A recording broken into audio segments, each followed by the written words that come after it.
Hi, this is Fam Electric Ghost, and we have Christina Pasion on the line. Hi, everyone. Hi, so yeah, we're on the new platform.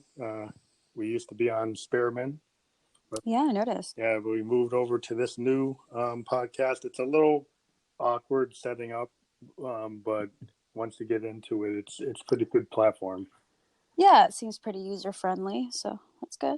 One of the cool things about this platform is it actually publishes to Spotify podcast, Oh, publishes cool. to iTunes, it publishes to multiple Anchor itself, but there's like 10 different podcast apps that this publishes to. Wow, that's sufficient. That's great. So it gives you a lot bigger audience potentially. For sure. Yeah, Yeah, so it's kind of cool that way. And yeah, so I've seen that you've been working hard and you've got your new song, definitely. Hmm. No More Tears, and you've got the video for it. Yeah. And so maybe you can kind of talk about like that and other projects that you're working on, and the effort that you put into the song itself and the video.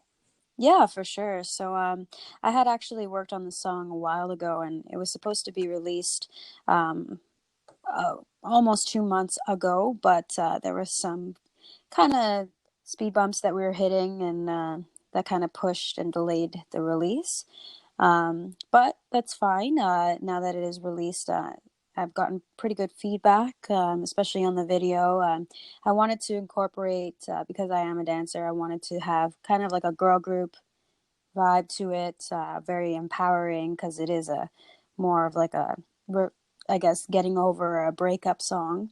So that's kind of what the video displays, and yeah, I'm getting some pretty good feedback from it. So yeah. Yeah, the video has this very assertive vibe that you're kind of taking charge, and I like the kind of the feel of the video is really Thank you. powerful. I like the way that you are taking charge, and you have this a female group of dancers, and you're very expressive, and I think it's really cool. It kind of accents what the song. Because if you were just listening to the song on Spotify and you never saw the video, and then when you see Yeah, the video, it complements what you're talking about. for sure. I think it's like that for a lot of music, especially in like if it's taken in a completely different connotation, if it's taken out of the box. But in this sense, it's pretty straightforward. If you listen to the song and then you see the video, it kind of matches. But I think it's really cool when there's music out there and then you go see the video, and it what you had thought what the video would have may have looked like Yeah, was taken into a different kind of bird's eye view, I guess, and a different connotation, and made more into some abstract version of what the song means to the artist. So I'm looking to do more kind of stuff like that moving forward. This was more just like a new break into pop, because I think we were discussing earlier, I think the first ever podcast we did, that I was trying to move more into kind of like alternative pop rather than heavy EDM music. yeah. So this was more of like a breakthrough and a summer hit. But moving forward, I kind of want to be more involved in songwriting material and more abstract in that nature. Yeah, I know the last time we talked, you had like a project you had worked with a full band, and then you weren't able to get them to continue to work, and you had this whole project that you had Yeah. to kind of put on the shelf. Um, so is this from that project, or is it something different that you did This is outside? not. This Totally is different. this is something completely different. And I had worked with other people on this project. Um, and so, I mean, again, everyone has their priorities, and if it doesn't work out with who you're working with, then you just kind of have to make new relationships and find people who are on the same page as you. Yeah, I think that happens as musicians, as artists. You collaborate with certain people. You work, as far as you can with Hmm. certain people, or sometimes it doesn't work. And you can put a lot of effort into a Hmm. project, and then suddenly it just it doesn't go anywhere. And as a musician, Yeah, like I think a lot of musicians, they'll take risks. They'll do something different. They'll go a different direction, and not everything you do works. And it doesn't exactly. mean that it's a bad thing to do it, because just the act of doing something musically different or working with different people whether it works or not, it's like it helps you in life to progress, Yeah, you know. exactly. It's a lesson to be learned, and it helps you grow, and makes you learn about yourself and what you do like, what you don't like, and also get a feel for the type of people that you want to work for or work with, rather. So, yeah.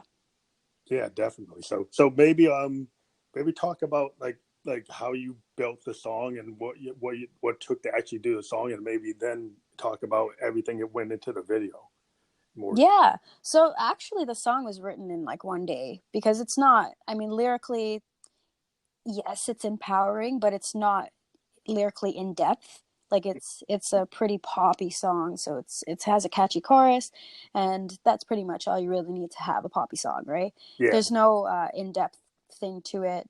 It's not singer-songwriter like, but so it was easily written. And then also the production, I had purchased the full license for online, and then I had producers kind of just mess around with it a bit, add a little bit more guitar, add a little bit more of a bass line. So that's where this song actually came from. The track initially, the instrumental. And then, yeah, so then after it was finessed, it was actually quite productive, the process of the song, because again, it was a more poppy song. I didn't need a full band. I didn't need to go into multiple writing sessions to complete it, because it was a super poppy summer song, and Mm-hmm. not very lyrical in depth.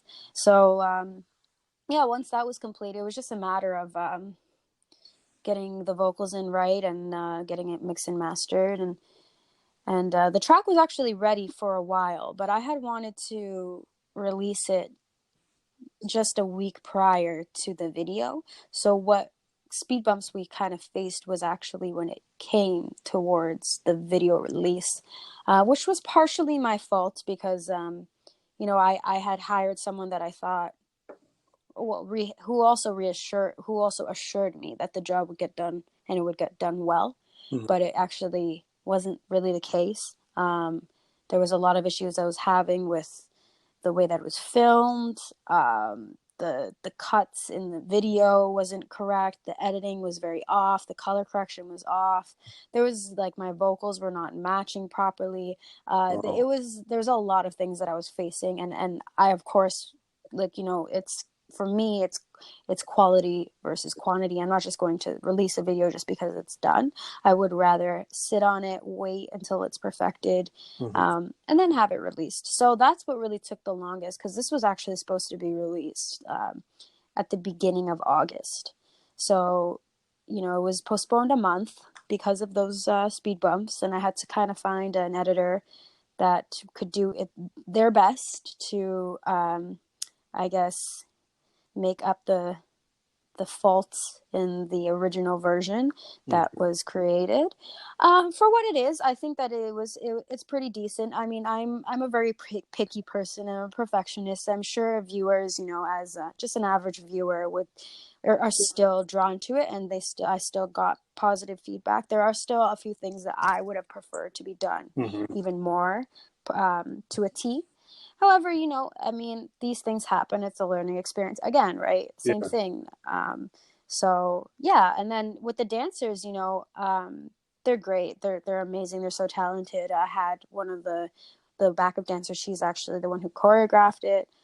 She's a good friend of mine as well. So that the rehearsal, we all mesh as people pretty well. So it was fairly easy to get down the choreography, and then it was just a matter of coordinating the attire and setting up a date, which was also a little bit tricky because people's schedules and such. But other than that, the final product I'm happy with. So yeah, that was pretty much the buildup of the whole So project. where was it filmed? Where did you do all that, the dancing in Yeah, the so a couple video? of different places. So I had reached out to a few different places via Instagram, about kind of doing like a cross promotion, like a shout out on Instagram or something like that. And this place called the Ballroom Bowl, which is a a pretty known place like for bowling, and it's a bar, but it's also a bowling it's a bowling alley place. And then upstairs they have like a patio and stuff, and it's in downtown Toronto, in Canada. And yeah, they're like, yeah, we would love, for you to come in. So they were really accommodating that way. So we shot the we call it like the sexy heels part. So that's like the type of dance, because there's two different types of dances in the song, in the video. We have a jazz funk, which is the first half, and then the second half, which is the sexy heels part. So that part was filmed there. And the first part were a couple different places. The scenes where it's just myself, again in Toronto, a few different beaches. There's a place called Sugar Beach. A few were kind of just walking throughout the streets. And then the jazz funk part is filmed in a graffiti park that's located underneath a main highway under the bridge. And it's called the Underpass. Mm-hmm. So that often videos are filmed there here in this area, because it really draws people's attention. All the graffiti. There's mirrors above, on top of the ceiling, or underneath the bridge rather. So it gives a cool reflection. And yeah, so I definitely wanted to have one of those places. I felt it was really artsy and raw, and kind of gave that good introduction to the first half of the song. Yeah, it kind of gave it kind of like I don't know, like a new wave kind of punky edge. Yeah. Yeah, Mm-hmm. they kind of excitement, because you see that a lot nowadays. Is the electronic music? It's kind of taking things from the '80s. There's like a resurgence Yes. of like '80s kind of pop electronic music. Not exactly EDM. It's more the new wave. Being kind of brought back. I'm a big proponent of that, being a synth player. But yeah, exactly. Just because it's like to be able to write songs with full chords, and actually have the intricacies of that. It was kind of in the '80s. It was the birth of the polyphonic synthesizer, which people didn't realize. Like the Moogs were only monophonic, and so you could only play one note at a time. But then when like the Prophet 5 came out, was a big new wave instrument, the Roland Jupiter 8, the Yamaha DX7s. These instruments created that whole vibe. Yeah, exactly. That people were able to use chords, and that's why you have that sound. In the '80s, is you have full chords being used on analog synthesizers that had this really fat sound. Somewhat what happened is they was too overpowering for some people, and they started to use synths and push them kind of in the back.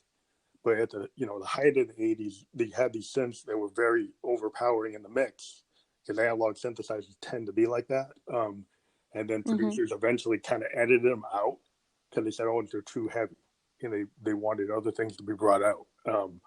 But I think a lot of people are going back and finding that sound from these analog synthesizers. Definitely, yeah. I mean, it's probably no, for sure. I mean, it's probably not as dramatic and like as emphasized as you were mentioning, but it's definitely there in mainstream music, kind of, even if it's just like a something in the background that's kind of like coming in and out, or it's definitely used. Yeah, it's definitely like a big for me as an electronic musician, Moog finally put out a brand new polyphonic synthesizer the first time in 30 years. It was the last week, and it's crazy. A big deal. Yeah, it's like an $8,000 instrument.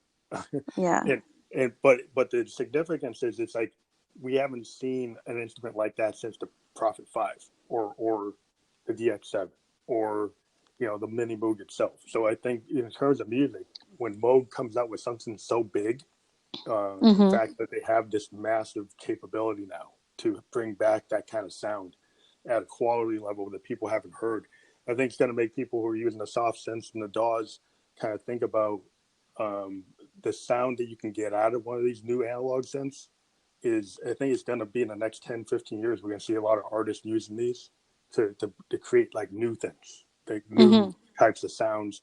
There'll be like the second like version of the new wave. It's not exactly EDM. It's because these instruments are for composers.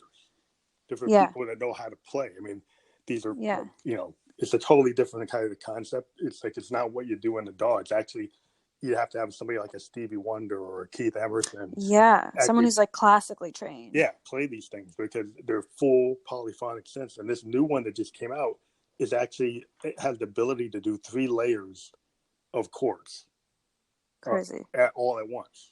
And so Wow. that gives you the ability for like people who have a classical background, people who are really Mm-hmm. heavy composers can take advantage of that and do Yeah. something at a level of sound quality we haven't heard since like the 80s. So yeah, I'm super excited about stuff like that. But Definitely. Yeah, no, I mean that's right up your alley, you know. yeah, yeah, So yeah, I think it's great that the, you know, the development of new equipment, new technology and all that stuff will be beneficial to everyone, you know, as a vocalist, as, you know, as a composer, as a producer, 100%.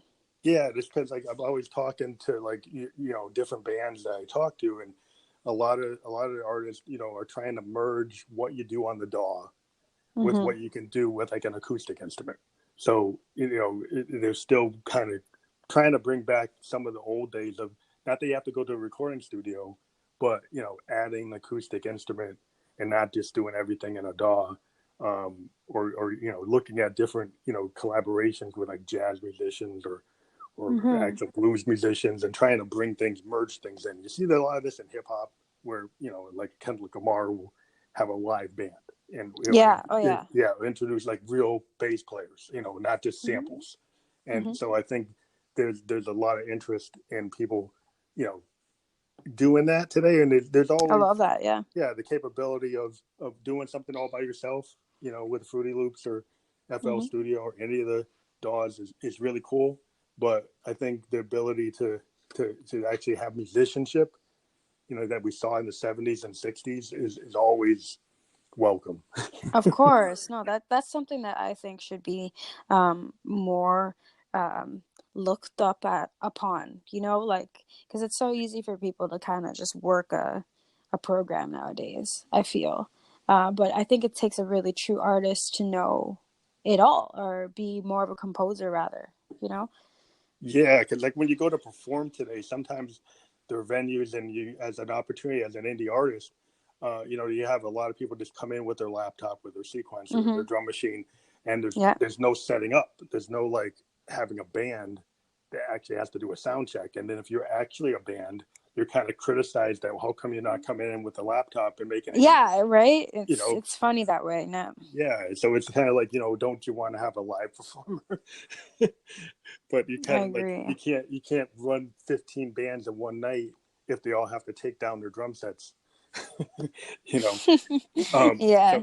so it's like there's club owners want to push the DJs and the electronic Mm-hmm. musicians and the people who have everything kind of pre-programmed because it's easier for them, Exactly. to run like 15 acts in one night, Yeah, one after the other without having to, you with know, having to change and bring not the having setup any crew on, all yeah, that. there's no hesitation, there's no interruption, you can go boom boom boom. um, Exactly. but then sometimes you lose a little bit of what used to be Mm-hmm. in that kind of scenario. But we're always I'm always looking for venues that let me play live Yeah. in New York and stuff like that. So yeah, are you going to be doing any well, the question is like No More Tears part of a bigger project, or was this a single that you were going to put out? No, it's just a single. Like I kind of just again, I wanted to make a new kind of entrance into a pop genre, and we'll be releasing another song called "Climbing a Mountain" November 1st. Oh, cool. So those will be like my two singles, and then I'm debating if I should make the third one a single or part of the album that will be coming up after that. Most likely it'll be a single. So once I release so Climbing the Mountain, and then after that there'll be a song called Dreamcatcher. Following that, I plan to do an album, and this album will be more singer-songwriter, performance friendly, not friendly, but just more in my zone of performing. I feel like Mm-hmm. with pop music and such, you could perform it, but it would have to be in its particular setting, with Mm-hmm. a particular audience. Like you couldn't go to like a lounge and perform pop music unless it was like on an acoustic cover of it, Yeah, or yeah, you know what I mean. So yeah. I the album I'm hoping will be more something that I can take and perform, at more venues that will be susceptible to that kind of So would this album vibe. require like a full band to back you up, or you can run it with just like a? No, I'm thinking it's gonna be like they're all written. All these songs are already written. So right now I'm thinking more of like the indie chill pop. So maybe like a simple like drum pad with like definitely piano, like just Oh, cool. mainly piano. Maybe a little bit of synths going on in the background, but very simplistic, and it's Mhm. more vocally led. Wow. So would you be playing the piano, or would you have someone else play the piano when you do it I live? am not a pianist. However, I did write the songs on piano. Like I know the basics. I could get by writing songs on the piano, but when it Mm. comes to performing, Mm. I'm just not. Okay, you'd rather be a lead singer. Yeah, I feel like my instrument is my voice. Yeah. I mean, I just maybe I'm not gifted enough, but or maybe I just need to practice more. But when it comes to piano, I still don't consider myself a pianist, so Well, you I kind of wouldn't have feel to, comfortable yeah, doing it.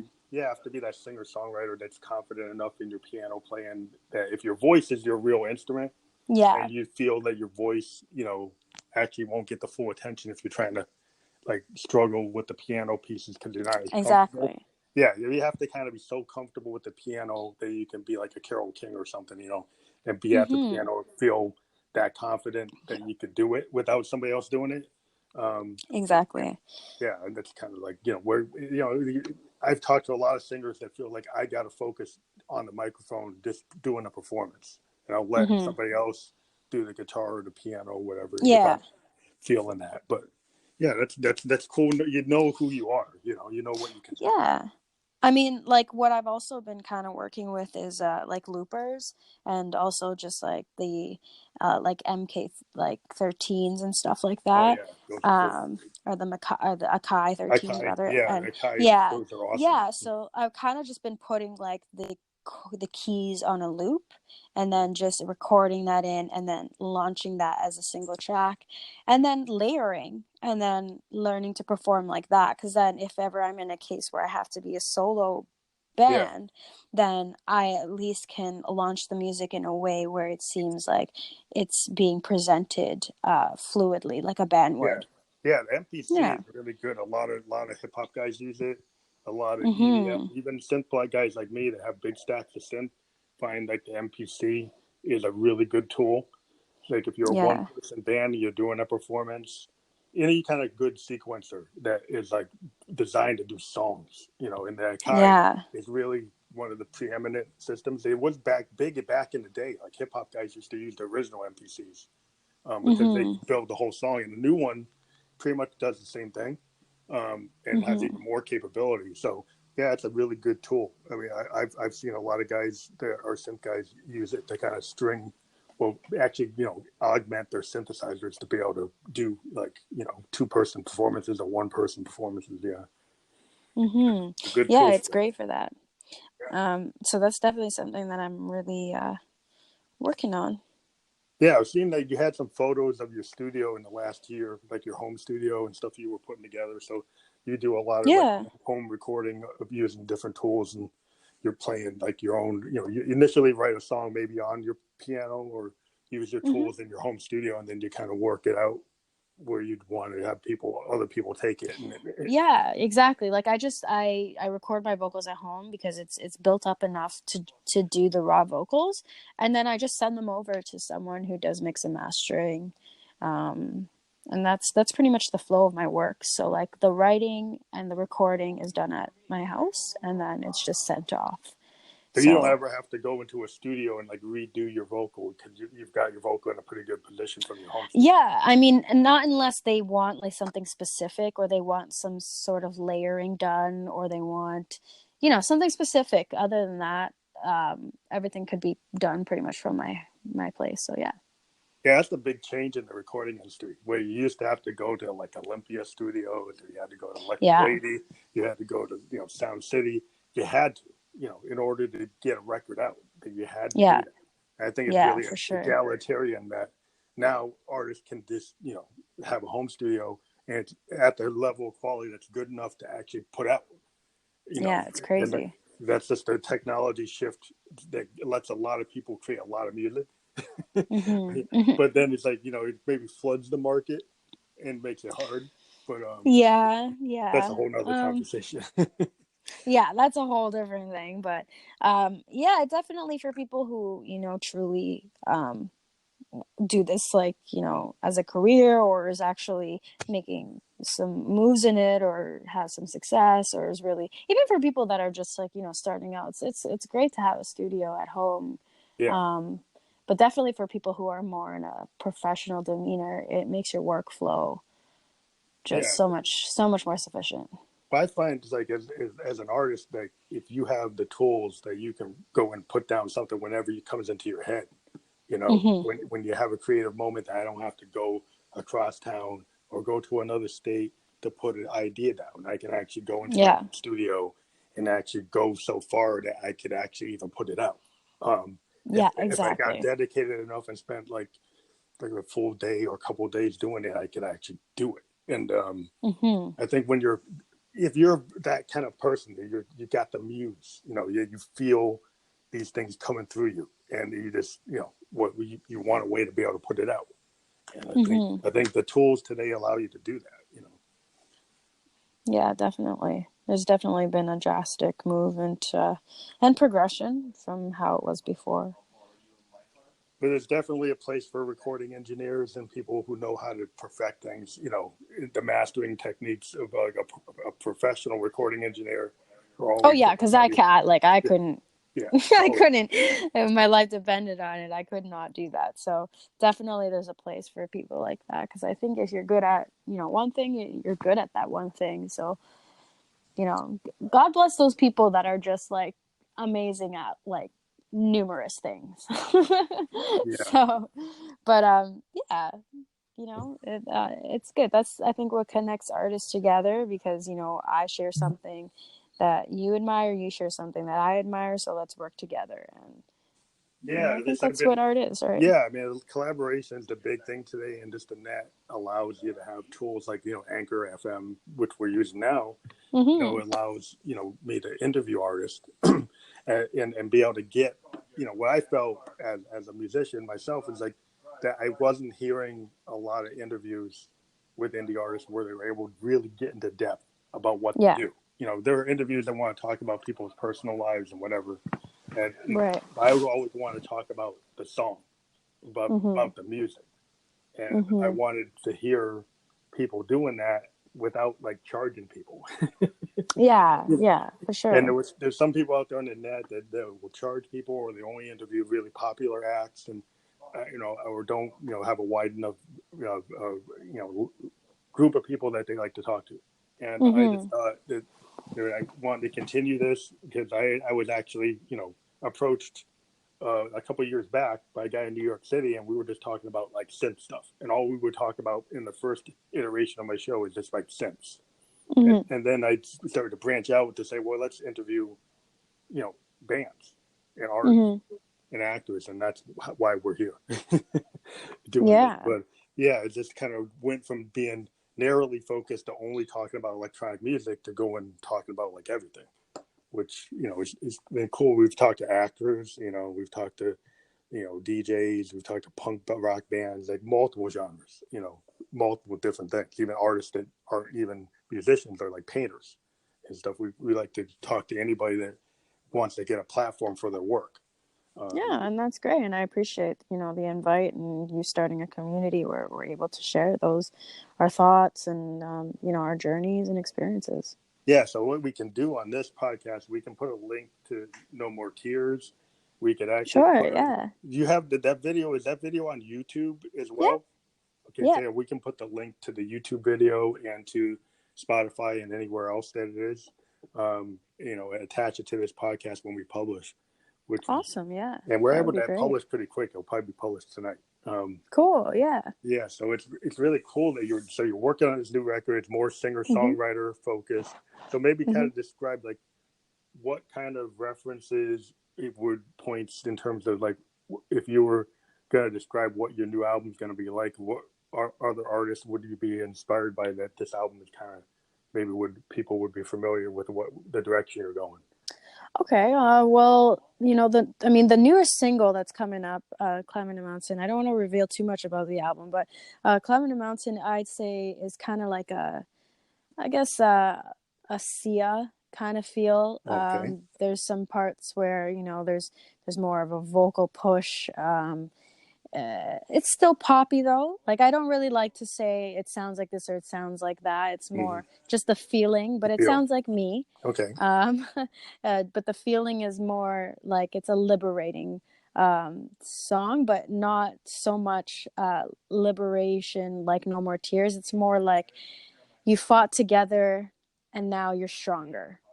So now Mm-hmm. you both feel liberated. So that's what Climbing a Mountain is about. And then I got another single that will be coming out afterwards. That's it's called Dreamcatcher, and it's kind of mystical. Mm-hmm. Definitely gives you a fall feeling, and it's about catching dreams. So yeah, So is that's it coming from kind of like the idea of like an indigenous, like Native American kind of concept of a dream catcher, or a different type of vibe? I guess you'll have to just wait and see. Okay, cool. Yeah, yeah. Well, I mean, yeah, you got to leave some mystery when people hear it. But yeah, Yeah, there's all different types of ways you could interpret that. But when you hear it, exactly. it'll be what it is. Yeah, yeah. Definitely, I'm that's I'm awesome. hoping to do a video for that song, and as I was mentioning earlier in the podcast, how I love how there's so many different interpretations and ways that you can interpret the lyrics and how you envision it in your mind. And I kind of want to make a really abstract video for that Yeah, song, there so was I'm a excited technique about that. back in the '80s at the height of the video movement. There was like the school of initial videos were just bands playing, and they were themselves, Yeah. and they were just being filmed, as promotional tools. And then people started bringing film directors in, and they started Hmm. like reinterpreting things and making them not about the song at all. You know, Exactly, but it it would kind be of is. kind of is. It's whatever the director felt the Yeah, song was, exactly. but it wasn't Hmm. exactly what maybe the original intent of the artist was. Hmm. But they Hmm. let the director kind of take a cut at it, and they would come up with these very strange, like psychedelic or weird, Yeah. new wave kind of, Yeah, experiences. things that draw the people's attention in their eyes and make you Yeah, remember that video. yeah. Make you You go even like back the to yeah, song even more.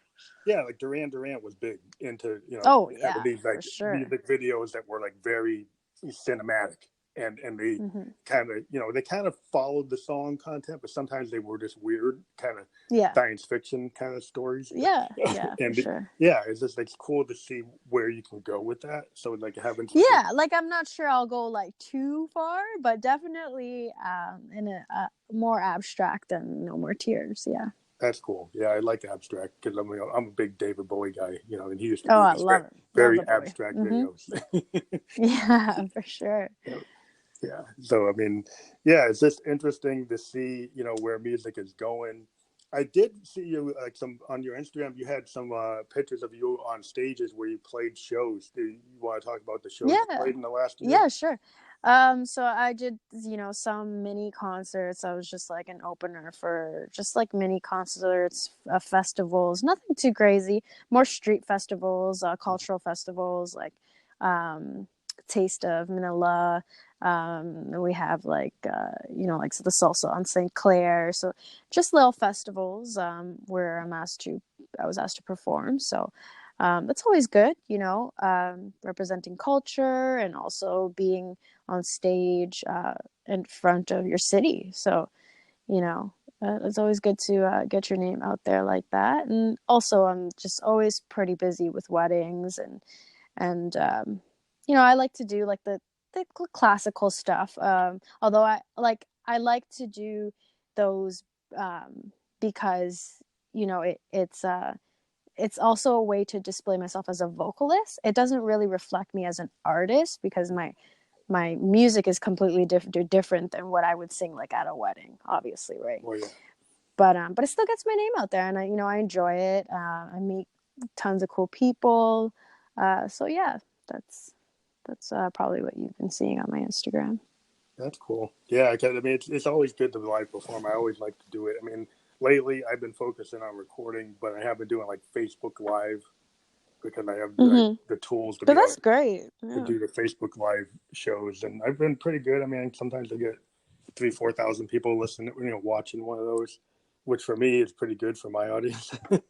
But Yeah, for yeah, sure. but yeah, I mean, I'm kind of an indie kind of alternative kind of underground artist, Yeah, yeah. but when you see, that's good for me when I see like 3K on a video I did live, for my home. Mm-hmm. No, Like that's that, awesome. that's That's pretty good. awesome.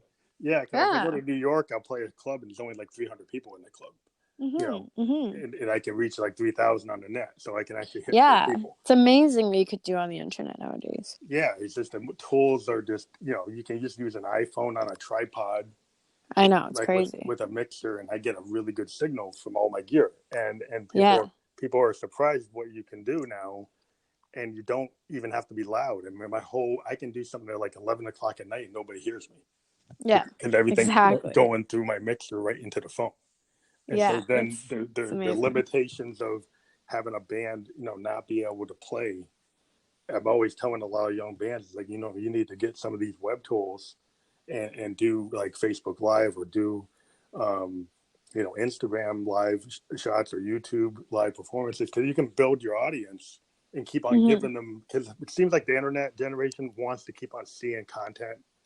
You don't Mm-hmm. want to get on the treadmill, but they like to see like indie bands, like the kind of band I am. They like seeing a lot of Yeah. content, and Yeah. so if we put a lot of stuff out all the time, it keeps our fan base happy, For sure. keeps our chops up, you know.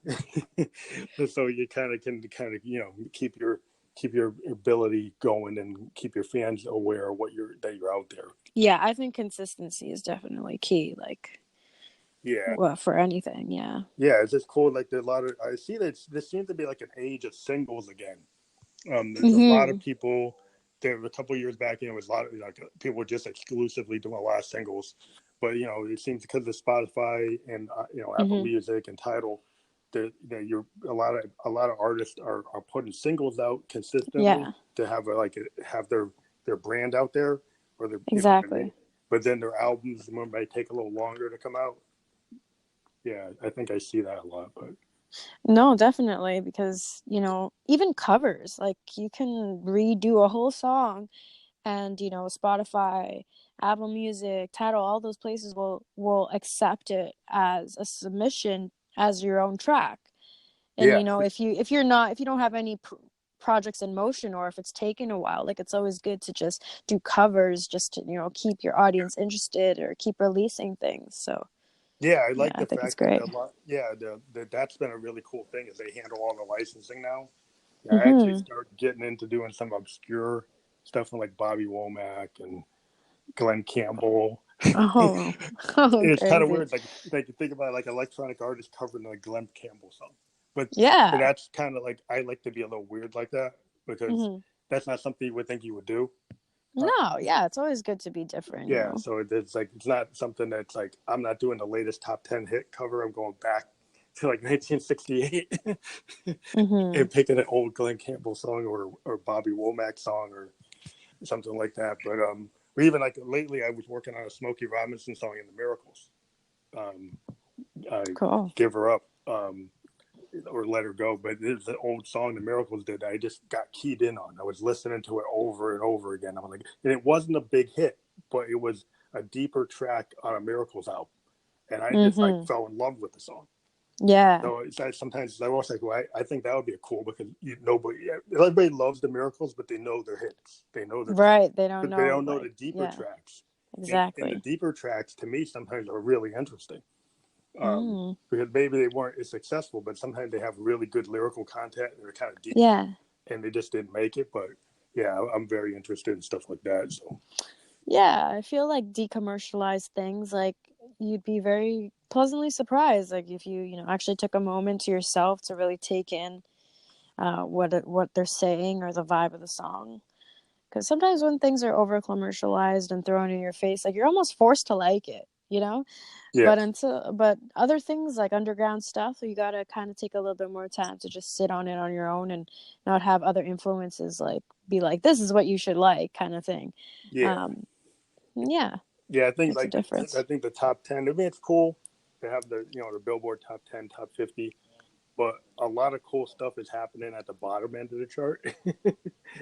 Yeah, And maybe it's not super popular, but that's where kind of jazz and alternative and indie and old college radio, that's where the REMs came from. And REM yeah. was a college band, and then it became super big. Mhm, U2 mhm, was like a college band, and they became super big. It's like sometimes something that's new that some record companies wouldn't even want to pick up REM. They said, "What the heck is that? I can't hear the singer." That was the mhm, big complaint mhm, with REM is Michael Stipe. You couldn't hear what he was saying.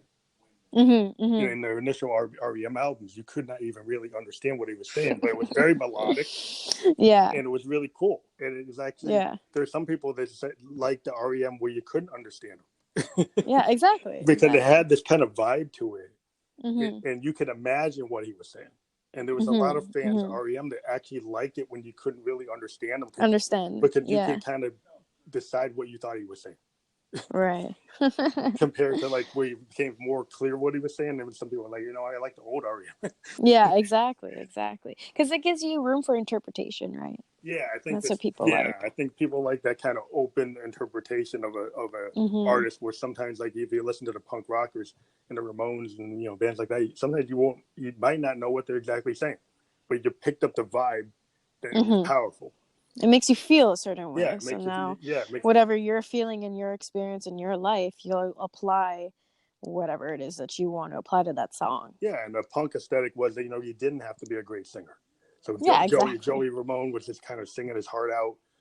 Johnny Rotten from the Sex Pistols, they were singing whatever they're singing, but it was the energy behind it, Yeah, and it exactly, and it made a exactly. lot of people feel that they could be musicians. And you Mhm, get bands like Green Day, you get people who felt okay, I got inspired by the Clash, I got inspired by that, so I'm going to go and do it.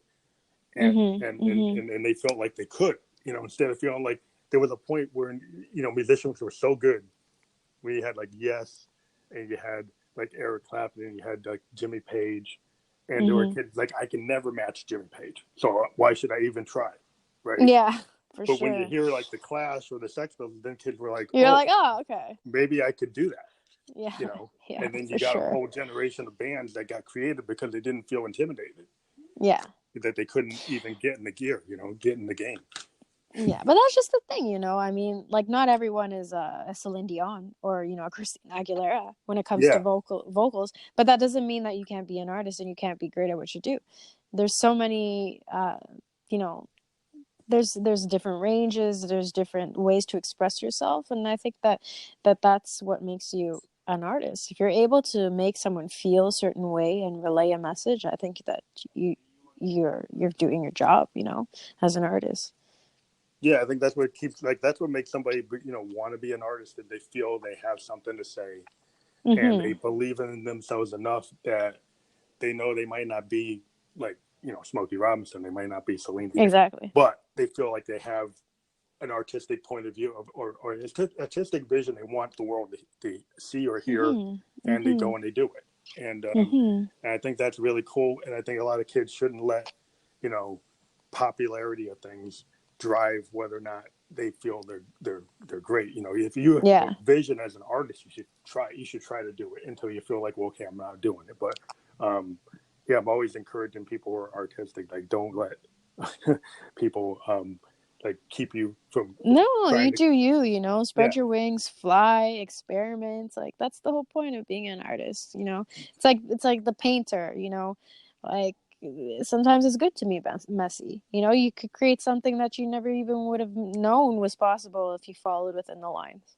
So, yeah, yeah, yeah. Because I like think a lot that's of a good people will tell message. you what's right and what's wrong musically, and if people like if Hendrix listened to people telling him they couldn't do feedback, we wouldn't have never Hmm. got what we got. Yeah, So it's like exactly. sometimes when you're cutting on the edge, there are going to be people that say, "Oh, that's not right." But if you have your artistic integrity and you believe in what you're doing, you're just going to keep on going that way, and then eventually the world sometimes catches up to where you are. Mm-hmm. You know, with the innovative artists, they're always got to push because people always going to try to tell them like they can't do this, they can't do that, and then you know eventually you get like the whole story with like Prince and like When Doves Mm-hmm. Cry Yeah. doesn't have a Yeah, bass line. exactly. Warner's didn't Yeah. want to put it out without a bass line. He stuck to Mm-hmm. his guns and said it doesn't need a bass line. And Mm-hmm. then you get you don't get pushed. As an Mm-hmm. artist, you push back and say, hey, same thing happened Yeah. with Kiss. They said it sounded like a demo. Mm-hmm. Well, it was, but it sounded good. Yeah. You got to Yeah. be like believe in what you're doing and say, I want it to sound like that, and then it doesn't sound like anything else. So it's like I think that's like the hallmark of like the artists that really push everything forward. They're the ones that say, you know what, I'm going to do it because I believe in it. Yeah, exactly. And Exactly. you like to see people trying to push that way. And Yeah, and I think that's like the fine line between being a sellout and then just being, you and an independent artist. yeah, definitely. Because you'll get a lot of people that want to make a clone, and maybe you can sing exactly like Beyonce, but what's the point of having 10 Beyoncés if you can't show your individuality? You know, it would be better if you show that you have some individuality that makes you different than Beyonce than to say you could be a perfect Beyonce, Mm-hmm. because Mm-hmm. then that's how you got, back in the day. I mean, the Monkees were kind of a clone of the Beatles. But then they kind of went their own way. And they actually became a little bit more independent. But initially, they were kind of a clone. And so, yeah, there's always the tendency to try to clone things. Mm-hmm. Mm-hmm. And Yeah, and we don't need more of that. We need more of individuality and, uniqueness. yeah, because I think the market gets overburdened with a lot of clones just because Mm-hmm. people want to, jump on the hit. Yeah, But exactly. yeah, you want to when the innovation is what people really want to hear. And I think Mm-hmm. that was the big thing back in the day when I was in the '80s. Was the innovation that you would see with a lot of the bands in new wave. There was a Mm-hmm. lot of really cool stuff happening, from Gary Newman, to like bands like Joy Division and the Duran Durans and the Flocks of Seagulls and Talking Heads. You had a lot of bands that were really different. You couldn't say Gary Newman and Flock of Seagulls or Joy Division. They didn't sound like each other. They're all like Mm-hmm. very, very unique. Um, and I kind of miss that sometimes. I find it like Yeah. on SoundCloud. I'll go Mm-hmm. and listen to where a lot of new artists are, and there's a lot of cool stuff happening, but they're not getting picked up. Um, but sometimes you get a YouTube artist that does get picked up that's pushing it, but yeah, there is a tendency to just put out people who are doing the same thing. Yeah. But Yeah, so that's definitely been one of my challenges to find who I am because it's easy to be influenced by other people, especially when something gets so catchy or you know you're writing songs and then you're like kind of writing a melody and you're like, wait a minute, is this similar to something I've heard before? But I think that over the past year, I've definitely been perfecting me and just being me. At yeah, the end of the day, you just got to be yourself. yeah, to the singer-songwriter like vibe you're talking about, like I'm real excited to see where you go on your next project, and I know you've been talking about that last Thanks, time we appreciate talked. that. Yeah, Hmm. and I've always been very key on singer-songwriters. I always feel that Yeah. they always are the ones that really push everything in music to me, because that's when you get the full vision of what somebody's got going on as an artist. And there was a day, back in the day, you had singers that were perfect singers in the '50s, Yeah. and Yeah, they would it was you'd a have lot simpler there though. yeah, Then. you have Tim Panally, maybe you have all these like great writers like Carole King and Neil Diamond writing everything, but Mhm. the singer songwriter era, produced like a different point of view in songs. Songs became more confessional, became more personal, started to say Mhm. things because Mhm. the songwriter that were writing the songs in the '50s just kept on writing things that weren't really saying Mhm. anything. Yeah, true. Yeah, but and then when you get to the '60s and '70s, you start seeing Tapestry, Mhm. you see all this depth that had been kind of suppressed finally started Mhm. coming Mhm. out. And Mhm. I think that's always been a big appeal to me is like the singer songwriters bring that out. So you get to see who they are. You get to see what their point of view is. A different Mhm. what's normal. So I'm very excited to see what you're going to be. Thank you. Yeah, I appreciate that. I am excited too. So I guess I'll keep you posted and let the viewers know when the release will be coming up. Yeah, we definitely can. Again, when you have your album ready, we could do like a talk about it, Cool. ahead of it or like in the middle of it or when it comes out. And Hmm. yeah, I think we'll put out the promotion for your current signal, No More Tears, and the video. Sure. Yeah. This will put the links on it, and this will get pushed out, and I'll send you the links. And yeah, enjoyed talking to you again. I'm glad to have you Awesome. on Yeah. Anchor. Likewise. And Always a just a pleasure. little Thank you so much. one little footnote for everybody: like Anchor FM does allow us to have subscribers, so Cool. people who like what we're doing can actually subscribe on the Anchor FM version of this podcast. People can subscribe at different levels, and Awesome. it will help us continue to interview artists from around the world. That's just something that if you like what we're doing, you can support us. Yeah, definitely. So we could hear more stories and more experiences from around the world. So yeah, we Well, appreciate thank that. you for joining us again, and we look forward to all the projects you're working on, and Thank you. Thank you for having any me. performances you do, let us know. We'll push them out on our social media. And Cool. yeah, thank you for talking to us. It's Christina Yeah. Pasion, and Thank you. have a great night. We You look too. forward to talking to you again. Likewise. Bye. Bye.